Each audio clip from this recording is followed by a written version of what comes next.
नमस्कार दोस्तों, welcome back to my channel. Friends, मैं आप सबका अपने चैनल स्टॉक्स फॉर लाइफ पे बहुत स्वागत करता हूं। Welcome to STFL family.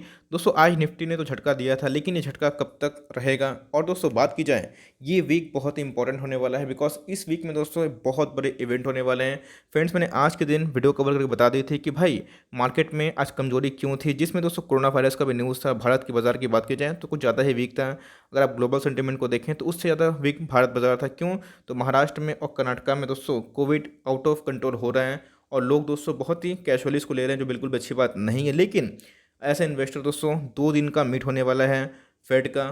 क्या हो सकता है, क्या चल रहे हैं ग्लोबल क्यूज, कल मार्केट क्या होगा, कल मार्केट फिर से गिरेगा या फिर कल मार्केट एक कॉन्स्टिट्यूशन फेज में जाएगा, क्या हमें अनुमान देखने को मिल रहे हैं। बिकॉज दोस्तों बड़े बड़े निवेशक इसी का ही इंतजार करते हैं और वो देखते हैं कि मार्केट में कब कहाँ पे क्या हो रहा है, और इसी को मद्देनजर रखते हुए वो लॉन्ग पोजीशन बनाते हैं, शॉर्ट बनाते हैं। तो अगर आप ट्रेडर हैं तो भाई आपको तो पहले से पता होगा कि मार्केट में क्या होने वाला है। लेकिन निवेशक है तो फ्रेंड्स, इस वीडियो में वही अपडेशन हमें देखने को मिलेगा कि आपको 2 दिन का जो मीट है उसमें क्या उम्मीद देखने को मिल सकती है, और जिसके अकॉर्डिंग हमें प्लान करने में आसानी होगी। चैनल फर्स्ट टाइम होंगे, सब्सक्राइब कर सकते हैं इसे क्वालिटी कंटेंट को सबसे पहले एक्सेस करने के लिए। Now without dealing any further time, let's begin. तो फ्रेंड्स, आप देख सकते हैं कि क्लियर कट मीनवेल क्या दिया हुआ है। The Federal Open Market Committee FOMC is due to meet on 16th and 17th of March. अगर दोस्तों आज के बारे में डिस्कस करूँ, पता है कि आज निफ्टी में वीकनेस है, लेकिन कोई दिक्कत नहीं है। ये वीकनेस तो आती है, कभी पॉजिटिविटी भी आती है। लेकिन आज है 15 मार्च और कल है 16 मार्च और परसों 17 मार्च, मतलब 2 दिन दोस्तों ये FOMC की मीटिंग चलने वाली है कमेटी का। और इस मीट में क्या निष्कर्ष निकल के आता है, कंक्लूजन, ये बहुत इंपॉर्टेंट है। बिकॉज देखिए, ध्यान दीजिएगा, हमें दोस्तों यूएस में क्या देखने को मिल रहा था। US central bank is expected to revise up its GDP forecast following a 1.9 trillion fiscal stimulus package that will send direct payments up to $1,400 to most Americans। तो फ्रेंड्स, इनके पास अथॉरिटी होती है कि जितने भी नोट प्रिंट कर सकते हैं, और सही में स्टिमुलस की बात की जाए तो कुछ ज़्यादा ही स्टिमुलस दे दिया गया है। स्टिमुलस क्या होता है? एक ऐसी एक्टिविटी जहाँ पे आपके हाथ में पैसे पकड़ाए जाते हैं कि चलो लो भाई, आप इसको बढ़िया से खर्चा करो, और वो पैसे इकोनॉमी में आती है। लेकिन याद रखिएगा, अगर आपके पास पैसे ज़्यादा से ज़्यादा अगर दिए जाएँ तो भाई इससे होती है हाइपर इन्फ्लेशन, और हाइपर इन्फ्लेशन की वजह से मार्केट दोस्तों एक ऑपोजिट रिएक्ट करता है। इस बात को नोट कर सकते हैं। बिकॉज सब जगह अगर मुद्रा ही मुद्रा होगा तो मुद्रा का वैल्यूएशन थोड़ा सा डिकेड हो जाएगा, और इतना दोस्तों अगर पर मोस्ट ऑफ द अमेरिकन को मिलेंगे तो अपने आप में बहुत बड़ी अमाउंट है। इस बात को ध्यान रखिएगा। तो अब क्या कर रहे हैं ये लोग, अपने GDP को फोरकास्ट करेंगे कि अब तो हम लोग स्टिमुलस दे चुके हैं, अनाउंस हो चुका है, एवरीथिंग इज डन।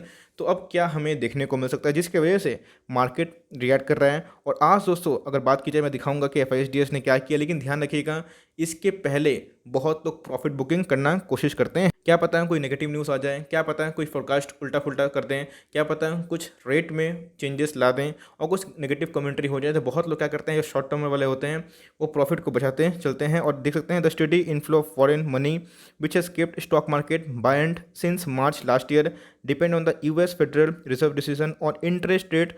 और आप देख सकते हैं फ्रेंड्स, इधर पे क्लियर जो इंटरेस्ट रेट का चेंजेस हुआ है, इधर पे FIS का बहुत ही इन्फ्लो आया है, और खासकर इंडिया बहुत ही अच्छा बेनिफिशियरी रहा है सो फार। और FIS की बात की जाए तो उन्होंने क्या किया है, 28,000 means 28.350 billions in financial year 2021 सो फार निवेश कर दिया गया। मतलब स्टिमुलस आएगा दोस्तों तो FIS के पास में पैसे आते हैं, वो इंटरेस्ट रेट जीरो पर रहते हैं, तो क्या करते हैं, इमर्जिंग मार्केट में लेके आते हैं। तो खासकर दोस्तों भारत को बहुत ही ज़्यादा अच्छा खासा प्रभाव देखने को मिलता है, जिसकी वजह से इंडियन मार्केट भागता है। तो कल दोस्तों 16 और 17 आपको देखना पड़ेगा डो जोन्स का फ्यूचर क्या कर रहा है, और इसी को आधार बना के वो काम करना पड़ेगा। वरना आप ऐसा हो सकता है कि भाई दिल्ली दूर हो जाएगी और आपको न्यूज़ से अपडेट ही नहीं देखने को मिलेगा। इसीलिए कल आपको डो जोन्स कैसा हरकत करते हुए दिखाई पड़ता है, ये देखना बहुत ही इंपॉर्टेंट है। तो गाइस, आप देख सकते हैं कि 15 मार्च का अपडेटेड डेटा हमारे पास दिखाई पड़ रहा है। 15 मार्च, जहाँ पे FIS की बात की जाए, DIS की बात की जाए तो क्या एक्टिविटी देखने को मिल रही है।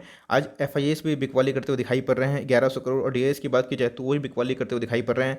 रफली की बात की जाए तो मार्केट से आज 1800 करोड़ निकाल लिया गया है, जिसकी वजह से मार्केट आज लाल था, आज काफ़ी लाल था। लेकिन मे भी दोस्तों आज थोड़ा सा बिकवाली का प्रेशर कम देखने को मिल रहा है। और इधर पे अगर दोनों एक साथ बिकवाली करेंगे तो अपने आप में ही बहुत बड़ी बात होती है, चिंताजनक होती है। लेकिन लॉन्ग टर्म निवेशक को इसका मौका होता है, बिकॉज अगर FIS अगर 1 गुना स्पीड में पैसा लेके आते हैं तो 2 गुना स्पीड में पैसा डालते भी हैं। इस बात को ध्यान रखिएगा।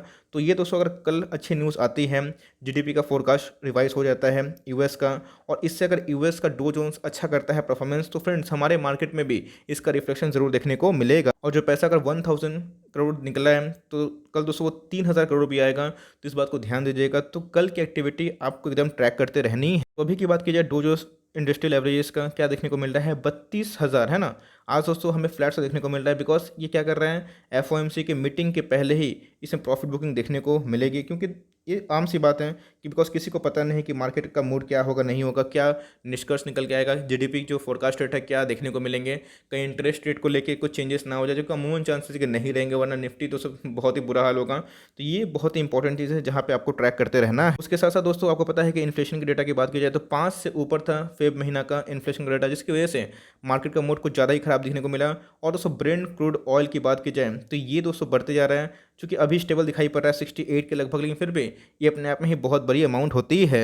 और ये जितना बढ़ेगा हमें दोस्तों उतना ज़्यादा इन्फ्लेशन का टेंशन रहेगा। पिछले एक महीना की बात की जाए तो हमें हाइपर इन्फ्लेशन देखने को मिल रहा है, और दोस्तों ये बहुत चैलेंजिंग बात होती है हमारे गवर्नर के लिए कि वो कैसे इसको डील करते हैं। तो इस बात को ध्यान रखिएगा, ब्रेंट क्रूड का बढ़ना दोस्तों ये किसी के हाथ में नहीं है, ये डिपेंड करता है सऊदी अरब ओपेक वाली कंट्री को कि वो प्रोडक्शन पे क्या कर रहे हैं। वो जानबूझ के दोस्तों क्या कर रहे हैं, आर्टिफिशियल तरीके से प्रोडक्शन को कट कर ले रहे हैं, जिसकी वजह से डिमांड एंड सप्लाई में डिमांड ज़्यादा है और सप्लाई कम है। जो उनके बिलियंस और बिलियंस डॉलर लॉस हो चुके थे प्रीवियस कोरोना में, वो रिकवर करने की कोशिश कर रहे हैं। और मैं बोलूँगा दोस्तों एक लालचपन के हद पे वो आ चुके हैं, लेकिन देखना पड़ता है कि सैंक्शन के डर से इंडिया कहाँ से तेल खरीदता है। बट दोस्तों वो तो बात की बात है, लेकिन इंटरनेशनल लेवल पे अगर ये क्रैश मतलब ये चढ़ेंगे, अगर बात की जाए दोस्तों डॉलर की बात की जाए, सेफ हेवन गोल्ड की बात की जाए, क्रैश होंगे तो बहुतों को दोस्तों टेंशन लगा रहेगा। और इसी सब टेंशन के अमिड में यही सब जो टेंशन है, जैसे मैंने बताया दोस्तों कि इसका फियर उसका फियर, लोग क्या प्रेफर करेंगे, यूएस ट्रेजरी बॉन्डेड। इसलिए देख सकते हैं कि भाई हमें क्या देखने को मिल रहा है, 1.6% 6 और अगर की बात है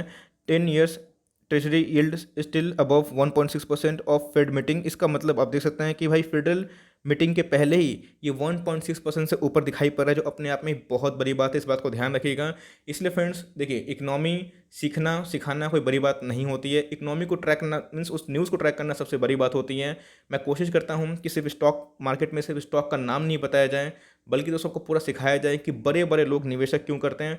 और सही में दोस्तों मेरी नज़र रहेगी कि क्या कंक्लूजन निकल के आता है। तो अब बात करते हैं अपने निफ्टी की, निफ्टी कल कैसा कर सकता है और ग्लोबल क्यूज क्या देखने को मिल रहे हैं। तो एसजीएस निफ्टी की बात की जाए, हमारा प्यारा एसजीएस निफ्टी, तो वो दोस्तों आप देख सकते हैं कि हमें लाइक अभी भी नेगेटिव में दिखाई पड़ रहे हैं। फुटसे नैस्डैक सब हमें नेगेटिव में दिखाई पड़ रहे हैं, सब में प्रॉफिट बुकिंग का माहौल है। लेकिन अगर एक सेकंड में नहीं लगेगा, अगर कल मार्केट की बात की जाए, कल एक अच्छा कंक्लूजन आ गया, जीडीपी का फोरकास्ट बढ़ गया, तो फ्रेंड्स ये जितने लाल देख रहे हैं जैसे मैंने बताया वो उतने पॉजिटिव में देखने को मिल सकते हैं। तो एफओएमसी की मीटिंग बहुत ही इंपॉर्टेंट है और इसको दोस्तों आपको ट्रैक करते रहना है।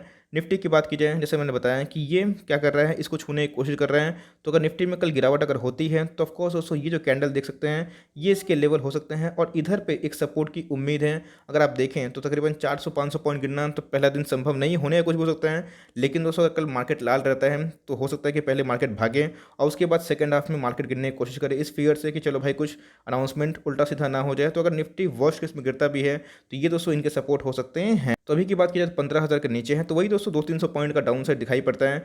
जब तक 14,500 के ऊपर दिखाई पड़ता है अपने आप को उतना पैनिक मत करवाइए। और दोस्तों देखिए शॉर्ट टर्म में वोलेटाइल रहेगा बिकॉज मार्केट बहुत ज़्यादा भाग चुका है और पी भी हाई है, लेकिन लॉन्ग टर्म में ये रिवॉर्ड ज़रूर करेगा।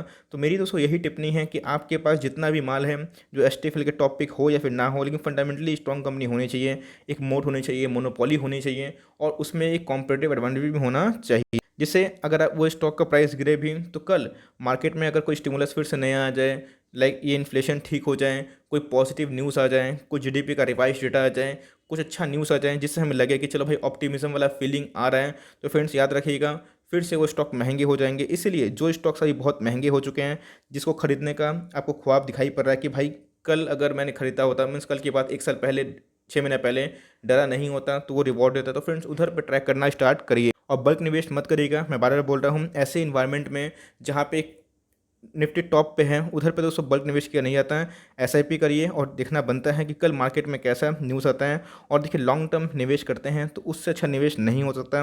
वॉरेन बफेट को फॉलो करिए, फिर किसी को भी लॉन्ग टर्म निवेश में दोस्तों ये सब लाइक हल्ला चिल्ली से अवॉइड करिए अपने आप। फिर भी अपडेट रहना बहुत इंपॉर्टेंट है। और अगर दोस्तों कल अगर नेगेटिव न्यूज़ आती है तो बैंकिंग जितने भी स्टॉक्स हैं या फिर एनबीएफसीज वो पिट सकते हैं। तो जितने भी मल्टी बैगर स्टॉक्स हैं, बात कीजिए एनबीएफसीज की और खासकर एचडीएफसी बैंक पे आपकी नज़र होनी चाहिए। अगर इन सब स्टॉक में गिरावट अगर होती है तो फ्रेंड्स धीरे धीरे बैंकिंग के अच्छे अच्छे स्टॉक्स, एनबीएफसीज के अच्छे अच्छे स्टॉक को लॉन्ग टर्म तक एक्मुलेट कर सकते हैं। और जितने भी डिफरी कंपनी हैं, खासकर अगर लॉकडाउन का न्यूज़ फिर से इम्पोज होता है, जैसे मैंने बताया कि चांसेस बहुत कम है नेशन वाइड लॉकडाउन लगना में, बट फिर भी इधर पे एक एफएमसीजी के लिए और एक आईटी के लिए प्लस पॉइंट होता है, और टूरिज्म के जितने भी अच्छे स्टॉक्स हैं उसके लिए नेगेटिव पॉइंट होता है। लेकिन आईआरसीटीसी एक मौका है, अगर कभी भी गिरावट मिले तो टेंशन मत लीजिएगा, लेकिन पीवीआर को, आइनॉक्स को अभी अवॉइड करिए। तो ये सब दोस्तों मेरी टिप्पणी थी कि कल की मीटिंग पे क्या आपकी नज़र होनी चाहिए। आई होप दोस्तों वीडियो आपके लिए हेल्पफुल था। अच्छा लगा कंटेंट तो एक लाइक कर दिएगा, चैनल फर्स्ट टाइम होंगे तो सब्सक्राइब भी कर सकते हैं। फर्दर कोई डाउट उसको ड्रॉप करना ना भूलें, और कोई स्टॉक रिव्यू चाहिए उसका नाम भी ड्रॉप कर सकते हैं। I would love to make a video on your demand. तो गाइस मिलते हैं जल्दी ही, तब तक के लिए bye. Thanks for watching friends, God bless you all.